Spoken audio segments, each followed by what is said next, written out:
Hello बच्चों, स्वागत है आपका लर्नर अकेडमी में। आज हम ले रहे हैं ट्रायंगल टॉपिक की बीपीटी थ्योरम का कन्वर्स।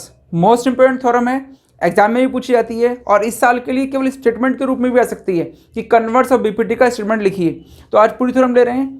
थ्योरम क्लियर होगी तो क्वेश्चन करने में आसानी होगी। शुरू करते हैं।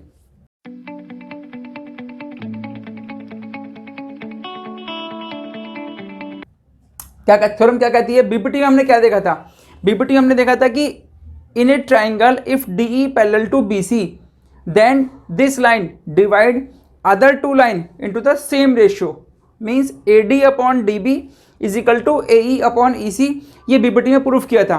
इसमें इसका उल्टा है क्या कि अगर रेशियो सेम है यानी AD upon DB is equal to AE upon EC, अगर रेशियो सेम है तो ये प्रूफ कीजिए कि जो DE है वो BC के पैरेलल होगी।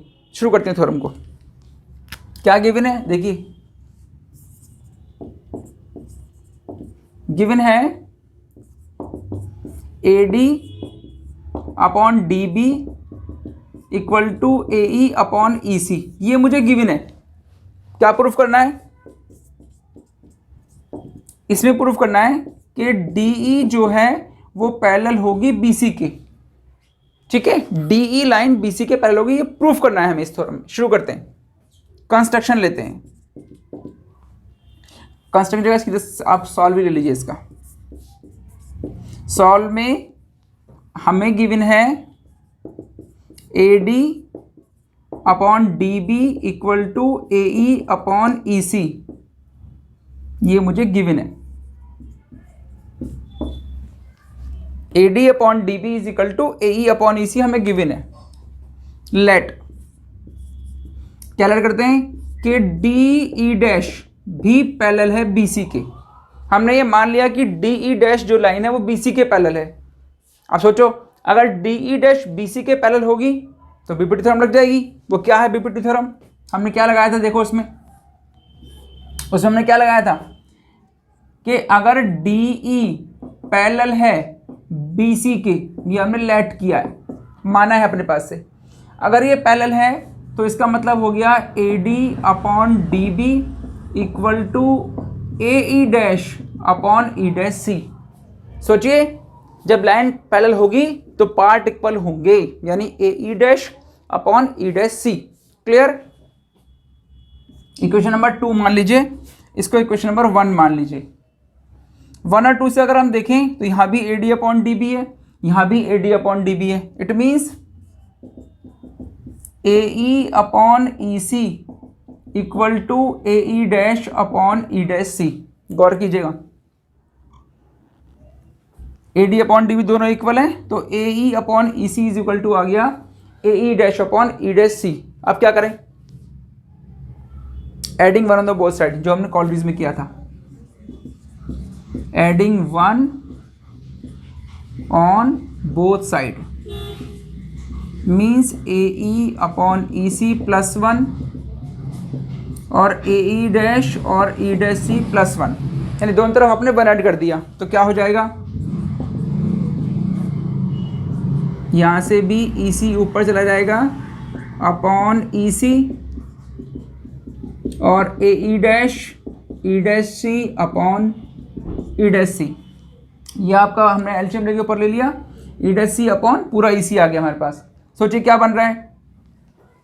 AE और EC, गौर कीजिए, AE ये है और EC ये है तो पूरा क्या बन गया? AC upon EC। यहाँ से देखिए AE डैश है और E डैश C है। देखिए AE डैश ये है और E डैश C पूरा ये है। यहाँ से भी क्या बन गया? AC और अपॉन में क्या है? E dash C। AC से AC कैंसिल हो जाएगा। देखिए तो मेरे पास आएगा 1 अपॉन EC और 1 अपॉन E डैश C। और जब हम दोनों को रेसिप्रोकल करेंगे तो मेरे पास क्या आ जाएगा? EC is equal to E dash C। अब यहाँ गौर करने वाली बात है, गौर कीजिए, EC is equal to E dash C, क्या ये पॉसिबल है? देखिए डायग्राम से मैच कीजिए। कहाँ है EC हमारे पास? ये मेरे पास EC है और E डैश C कहाँ है? ये मेरे पास E डैश C है। आपको लाइन को देखने में लग रहा होगा एक लाइन छोटी है और एक लाइन बड़ी है, दोनों इक्वल कैसे पॉसिबल हो गई? देखो यहाँ EC है और यहाँ E डैश C है, क्या ये पॉसिबल है? अंडरस्टूड है कि ये पॉसिबल नहीं है। और अगर ये लाइन पॉसिबल नहीं है, इसका मतलब है जो हमने माना है वो गलत माना है।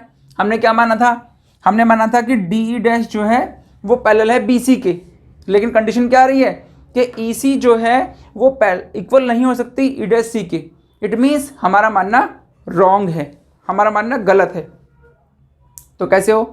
तो ये कैसे पॉसिबल होगा? ये कब पॉसिबल होगा? जब E डैश कोई अलग पॉइंट ना हो, E डैश किस पर हो? E पर, तो ये पॉसिबल हो सकता है कि EC और E डैश C दोनों इक्वल आ जाएं। नहीं समझ में आया? लिख के बताते हैं, लिख के देखिए, यहाँ लिखते हैं इट इज नॉट पॉसिबल, ये लाइन पॉसिबल नहीं है।